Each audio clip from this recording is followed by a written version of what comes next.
राधे राधे दोस्तों, जय श्री कृष्ण। तो आइए श्रवण करते हैं शनिवार व्रत कथा। एक समय स्वर्गलोक में सबसे बड़ा कांड है कि प्रश्न पर 9 ग्रहों में विवाद हो गया। विवाद इतना बढ़ गया, परस्पर भयंकर युद्ध की स्थिति बन गई। निर्णय के लिए सभी देवता देवराज इंद्र के पास पहुँचे और बोले, हे देवराज इंद्र, आपको निर्णय करना होगा कि हम में से सबसे बड़ा कौन है। देवताओं का प्रश्न सुनकर देवराज इंद्र उलझन में पड़ गए। इंद्र बोले, हे मैं यह प्रश्न का उत्तर देने में असमर्थ हूँ।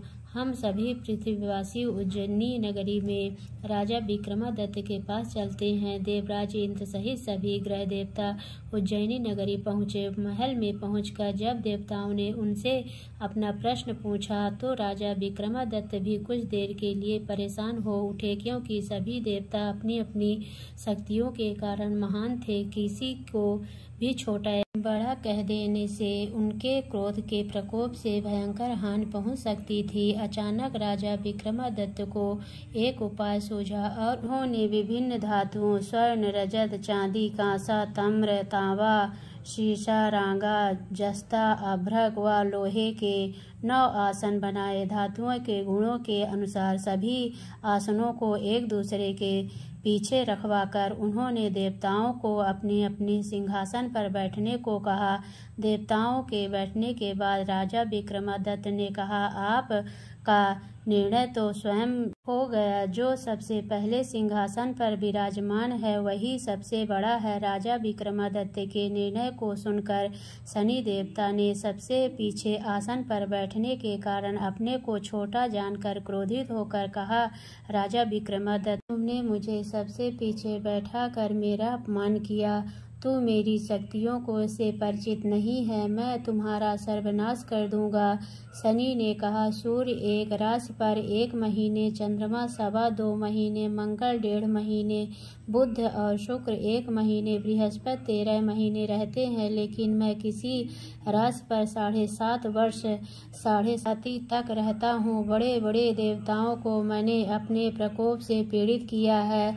राम को 7.5 के कारण ही वन में जाकर रहना पड़ा और रावण को 7.5 के कारण ही युद्ध में मृत्यु का शिकार बनना पड़ा। राजा अब तो भी मेरे प्रकोप से नहीं बच सकेगा। इसके बाद अन्य ग्रहों के देवता तो प्रसन्नता के साथ चले गए, परंतु शनि देव बड़े क्रोध के साथ वहां से विदा हुए। राजा विक्रमादित्य पहले ग्रह ही न्याय करते रहे। उनके राज्य में सभी स्त्री पुरुष बहुत आनंद से जीवन यापन कर रहे थे। कुछ दिन ऐसे ही बीत गए। इधर शनि देवता अपने अपमान को भूले नहीं थे। विक्रमादित्य से बदला लेने के लिए एक दिन शनि देव ने घोड़े के व्यापारी का रूप धारण किया और बहुत से घोड़े के साथ उज्जैनी नगरी पहुँचे। राजा विक्रमादित्य ने राज्य में किसी घोड़े के व्यापारी के आने का समाचार सुना तो अश्रुपाल को कुछ घोड़े खरीदने के लिए भेजा। घोड़े बहुत कीमती थे। अश्रुपाल ने जब वापस लौटकर इस संबंध में बताया तो राजा विक्रमादित्य ने स्वयं आकर एक सुंदर व शक्तिशाली घोड़े को पसंद किया। घोड़े की चाल देखने के लिए राजा उस घोड़े पर सवार हुए तो वह घोड़ा बिजली की गति से दौड़ पड़ा। तेजी से दौड़ता घोड़ा राजा को दूर एक जंगल में ले गया और फिर राजा को वहां गिरा कर जंगल में कहीं गायब हो गया। राजा अपने नगर को लौटने के लिए जंगल में भटकने लगा, लेकिन उन्हें लौटने का कोई रास्ता नहीं मिला। राजा को भूख प्यास लग आई। बहुत घूमने पर उसे एक चरवाहा मिला। राजा ने उससे पानी मांगी। पानी पीकर राजा ने उस चरवाहे को अपनी अंगूठी दे दी। फिर से रास्ता पूछकर वहां जंगल से निकलकर पास के नगर में पहुंचा। राजा ने उस सेठ की दुकान पर बैठकर कुछ देर आराम किया। उस सेठ ने राजा को बातचीत की तो राजा ने उसे बताया कि मैं उज्जैनी नगरी से आया हूँ। राजा के कुछ देर दुकान पर बैठने से सेठ जी की बहुत बिक्री हुई। सेठ ने राजा को बहुत भाग्यवान समझा और खुश होकर उसे अपने घर भोजन के लिए ले गया। सेठ के घर से में सोने का एक हार खूंटी पर लटका हुआ था। राजा को उस कमरे में छोड़कर सेठ कुछ देर के लिए बाहर गया। तभी एक आश्चर्यजनक घटना घटी। राजा के देखते देखते सोने के उस हार को खूंटी ने निगल लिया। सेठ ने कमरे में लौटकर हार को गायब देखा तो चोरी का संदेह राजा पर ही किया, क्योंकि कमरे में राजा के अलावा कोई नहीं था। सेठ ने अपने नौकरों से कहा कि इस परदेसी को रस्सियों से बांधकर नगर के राजा के पास ले चलो। राजा ने विक्रमादित्य से हार के बारे में पूछा तो उसने बताया कि उसके देखते ही देखते खूंटी ने हार को निगल लिया था। इस पर राजा ने क्रोधित होकर चोरी करने के अपराध में विक्रमादित्य के हाथ पांव काटने का आदेश दे दिया। राजा विक्रमादित्य के हाथ पांव काटकर उसे जंगल की सड़क पर छोड़ दिया गया। कुछ दिन बाद एक तेली उसे उठाकर अपने घर ले गया और उसे अपने कोल्हू पर बैठा दिया। राजा आवाज देकर बैलों को हाँकता रहता। इस तरह तेली का बैल चलता रहता।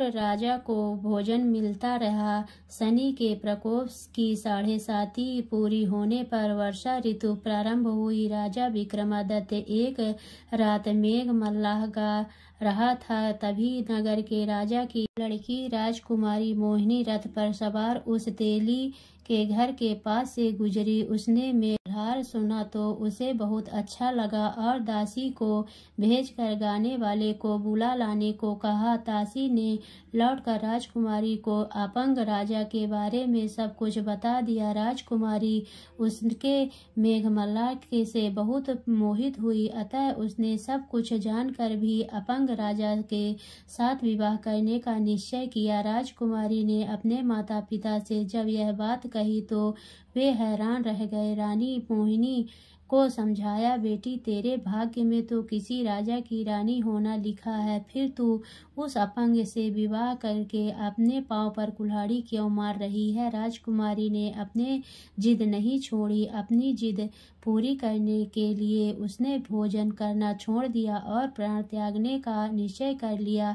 आखिर राजा रानी को विवश होकर अपंग विक्रमादित्य के साथ राजकुमारी का विवाह करना पड़ा। विवाह के बाद राजा विक्रमादित्य और राजकुमारी तेली के घर में रहने लगे। उसी रात स्वप्न में शनिदेव ने राजा से कहा, राजा तुमने मेरा प्रकोप देख लिया, मैंने तुम्हें अपने अपमान का दंड दिया है। राजा ने शनिदेव से क्षमा करने को कहा और प्रार्थना की, हे शनिदेव आपने जितना दुख मुझे दिया है अन्य किसी को न देना। शनिदेव ने कुछ सोचकर कहा, राजा मैं तुम्हारी प्रार्थना स्वीकार करता हूँ। जो कोई स्त्री पुरुष मेरी पूजा करेगा, शनिवार को व्रत करके मेरी व्रत कथा सुनेगा, उस पर मेरी अनुकंपा बनी रहेगी। प्रातःकाल राजा विक्रमादित्य की नींद खुली तो अपने हाथ पांव देखकर राजा को बहुत खुशी हुई। उसने मन ही मन शनिदेव को प्रणाम किया। राजकुमारी भी राजा के